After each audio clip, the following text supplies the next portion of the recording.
का मग हिंदी चला.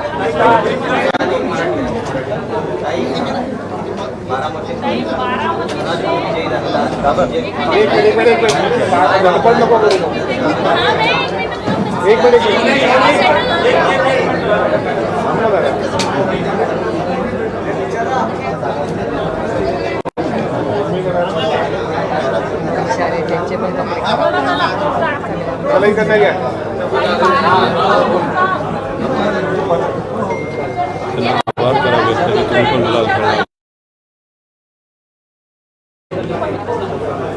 तमाम बारामती लोकसभा मतदारसंघातल्या सगळ्या मतदारांचे राष्ट्रवादी काँग्रेस पक्ष, शिवसेना, काँग्रेस पक्ष, आम आदमी पार्टी आणि प्रकाश आंबेडकरजी आणि सगळ्या मित्रपक्षांचे मी मनपूर्वक आभार मानते. आणि खरं तर हा निर्णय जो आता हातात आला आहे, खरं तर ह्याच्यातून एकच मी म्हणेन की जबाबदारी वाढली आहे. आणि आज आमच्या ह्या गुलालामध्ये आपणही सगळे सहभागी झाला, ह्याबद्दल मनपूर्वक आभार मानते. रामकृष्ण हरी.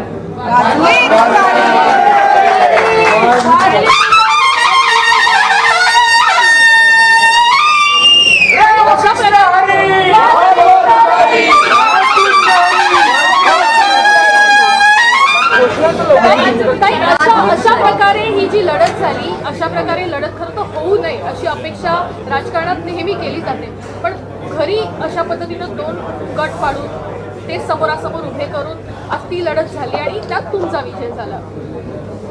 माझी लढाई ही एक वैचारिक लढाई होती, जे मी सातत्याने माझ्या पूर्ण कॅम्पेनमध्ये म्हणलेले. माझी लढाई ही वैचारिक असते आणि कधीही मी वैयक्तिक टीका भारतीय जनता पक्षावरही कधी फ्लोअर ऑफ द हाऊस किंवा संसदेतही केलेली नाही, कारण का माझी वैयक्तिक कुणाचीच लढाई नाही आहे. ही एक वैचारिक लढाई आहे आणि त्याच्यामध्ये महागाई, बेरोजगारी आणि भ्रष्टाचार या ज्या पद्धतीने महाराष्ट्र आणि देशाच्या जनतेने दाखवून दिलं आहे की हे देशासमोरची सगळ्यात मोठी आव्हानं आहेत, म्हणजे महागाई, बेरोजगारी आणि भ्रष्टाचार. आणि ज्या पद्धतीने भारतीय जनता पक्षाचे खासदार हे आमच्या समोरच बोललेले आहेत की संविधान बदलायची भाषा जी त्यांनी काढली, आणि ज्या पद्धतीने आईस म्हणजे इन्कम टॅक्स, CBI आणि EDचा जो वापर, गैरवापर, हा सगळ्याला मला वाटतं महाराष्ट्र आणि भारताच्या जनतेने त्याचं उत्तर दिलं आहे. राजकारणात पहिल्यांदाच निवडणूक लढलेल्या आहेत, त्यांनी जी लढत दिली त्याबद्दल तुम्ही काय म्हणता? माझी लढाई वैयक्तिक कुणाचीच नव्हती. माझी वैयक्तिक लढाई NDAशी होती. त्याच्यामुळे कोणीतरी कॅन्डिडेट उमेदवार माझ्या विरोधात उभा राहणार तो NDAचा कॅन्डिडेट होता माझ्या. तुम्ही कसं म्हटलंय की भ्रष्टाचार, बेरोजगारी हे महत्त्वाचे मुद्दे होते, महागाई हे महत्त्वाचे मुद्दे होते, पण कुठेतरी मूळ सरकार जे आहे ते या मुद्द्यावरून भरकटत चाललं होतं का? वेगळ्याच मुद्द्यांकडे ही लढाई जी आहे ती नेण्याचा प्रयत्न केला गेला होता का? आता जे त्यांनी केलं ते केलं, आम्ही आमचे मुद्दे सोडले नाही. ही लढाई जी होती ती पवार विरुद्ध पवार होती. जेव्हा ही निवडणूक झाली तेव्हा सुद्धा तुम्ही अजित पवारांच्या घरी गेलेला होता तुमच्या काकींना भेटायला. आता हा विजय झाल्यानंतर तुम्ही अजित पवारांना आणि तुमच्या वहिनींना काय सांगता? मी त्यांच्या घरी नाही, मी माझ्या घरी गेले होते. ते पवार फॅमिलीचं घर आहे. जेवढं माझं घर आहे तेवढंच रोहितचं आहे, तेवढंच रेवतीचं आहे. आमच्या सगळ्यांचं फॅमिलीचं घर आहे, ते वैयक्तिक कोणाचंच घर नाही. आणि माझ्या काकी राहतात, त्याच्यामुळे माझ्या काकीचं घर आहे. तिथून तुमचं अभिनंदन करण्यात आलं का? तुम्ही काय सांगाल आता अजित पवारांना आणि सुनेत्राबाई? माझ्यापेक्षा दोघं वयाने खूप मोठे आहेत, वयाने पण मोठे आहेत आणि नात्यानेही मोठे आहेत. तुम्हाला वाटतं की नात्यांचा वापर या राजकारणामध्ये काही अदृश्य शक्तीने करण्याचा प्रयत्न केला?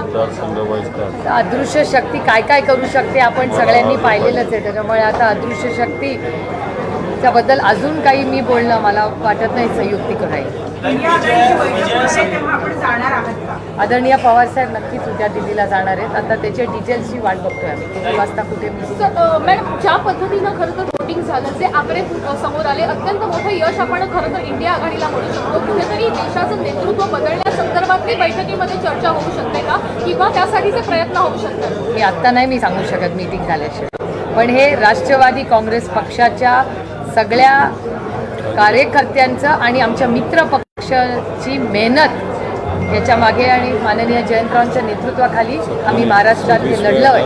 त्याच्यामुळे ह्या सगळे आमच्या कॅप्टन इथे बसलेले आहेत, त्याच्यामुळे सगळं आमच्या कॅप्टनला येईल असं तुम्हाला वाटतं का? जी एकशे आता दाखवली आहे. कालही होती, आजही आणि उद्याही राहील. पहिला विजय आहे वहिनींचा किंवा दादांचा, कोणाचा आहे तर अभिनंदनाचा तुम्हाला नाही, मला फोनच गेला म्हणजे नंतर आम्ही काउंटिंग हे ते या सगळ्यामध्येच गडबडीत आहोत सर. आणि तुम्ही बघताय कार्यकर्त्यांचा एवढा उत्साह आहे आणि बाकीचे आमचे कॅन्डिडेट्स किती निवडून येत आहेत या सगळ्याच्या मध्ये आम्ही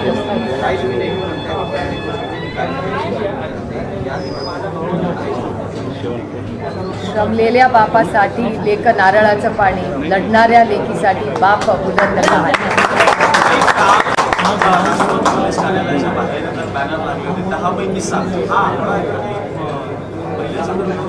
कॅप्टनला विचारा. हिंदी करू का? झालं मराठी?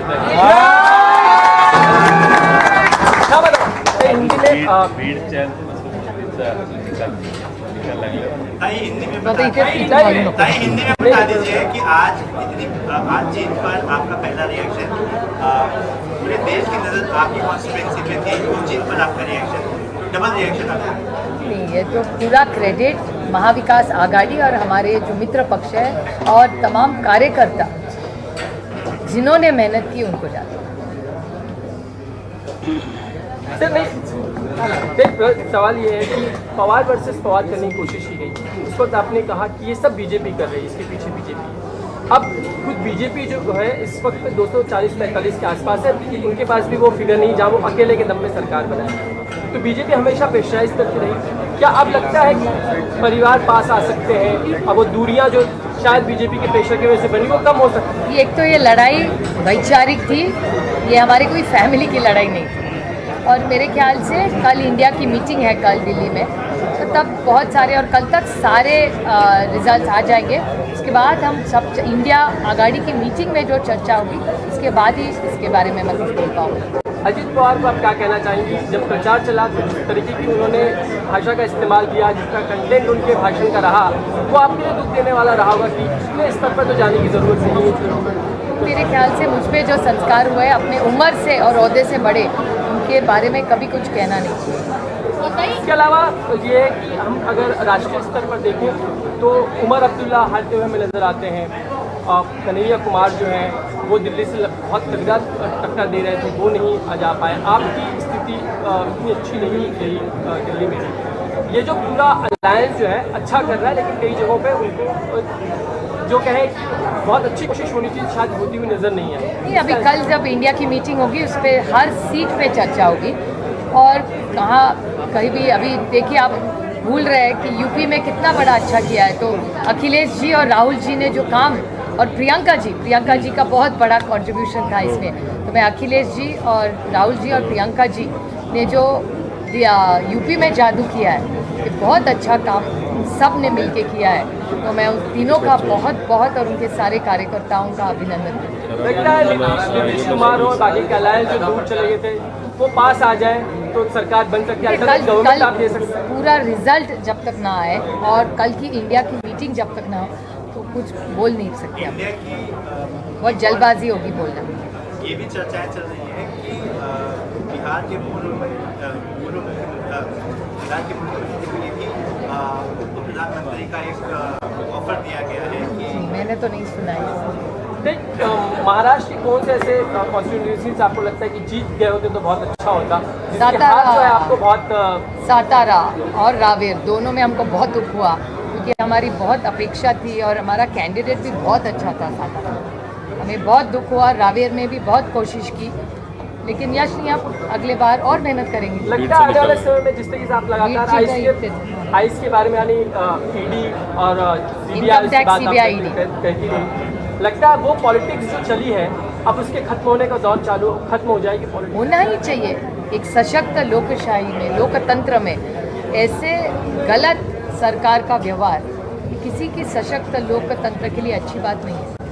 इसके अलावा जो हम स्थिति देख रहे हैं, खासकर जिन्होंने पार्टियां तोड़ी, पार्टियां छोड़कर अलग हुए, हम अजित पवार की बात कर रहे हैं, एकनाथ शिंदे की बात कर रहे हैं, लोगों ने उनको सबक सिखाया ऐसा आपको लगता है? मेरे ख्याल से रिजल्ट आ चुका है, हर चीज़ में टिप्पणी करना कोई ज़रूरी नहीं है। Thank you. ताई, एकीकडे अनेक यंत्रणा मोठ्या प्रमाणाच्या आहेत त्या विरोधकांना घेरून होत्या, दुसरीकडे चिन्ह बदललेलं होतं, तिसरीकडे पक्षफुटीचं एक राजकारण बघायला मिळालं. इतक्या सगळ्या गोष्टींमध्ये देखील इतकं घवघवीत यश मिळालं. जनतेने नेमका कुठला फॅक्टर बघितला? महागाई, बेरोजगारी आणि भ्रष्टाचार आणि कार्यकर्त्यांचं कौतुक की कार्यकर्त्यांनी कष्ट करून चिन्ह गाव, वाडी, वस्तीवर पोहोचवलं. एक शेवटचा प्रश्न विचारते. ताई, एकीकडे जे आहे ते विरोधक म्हणजे आता सत्ताधारी अशा पद्धतीनं आरोप करत आहेत की महाविकास आघाडीच्या यशाला एम फॅक्टर जास्त महत्त्वपूर्ण ठरला आणि पाकिस्तानातून काही फतवे निघाले म्हणून त्यांना यश मिळालं असा आरोप केला जातो. मला नाही माहिती बाबा काय आहे. कई चुनाव में तुतारी चिन्ह नया रहा. तू बरोबर, मी कसं त्यांना सोडणार, तू बरोबर. एक आखिरी सवाल है.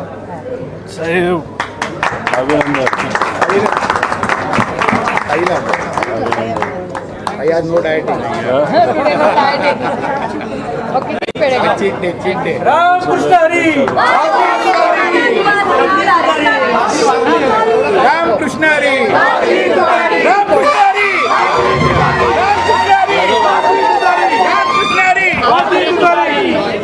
अजून एक ताई, एक आखिरी सवाल. तुम्ही इथं बसून यांनी फार काम केलंय. वाढदिवस पण आहे. अरे वा वा, केक नाही आणला का कोणी मग? अजून एक इकडे हा, वर्माजी पेढा नाही का? पुरा द्या त्यांना.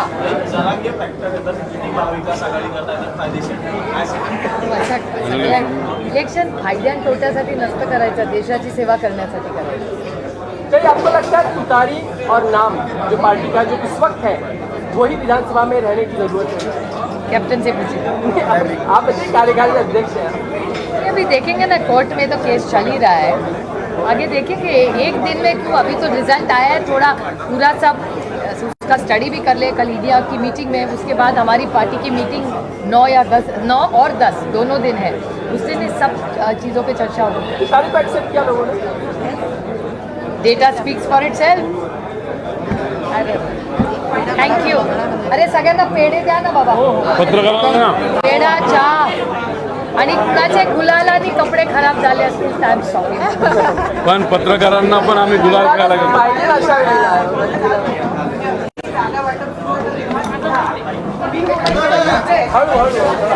सॉरी, तुमचा माईक खराब झाला. हल्ल्यासारखं आलं. उत्तर दिलेलं आहे. त्या विजयाचं श्रेय ताई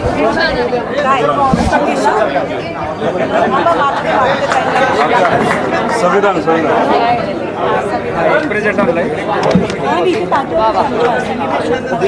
थँक्यू व्हेरी मच.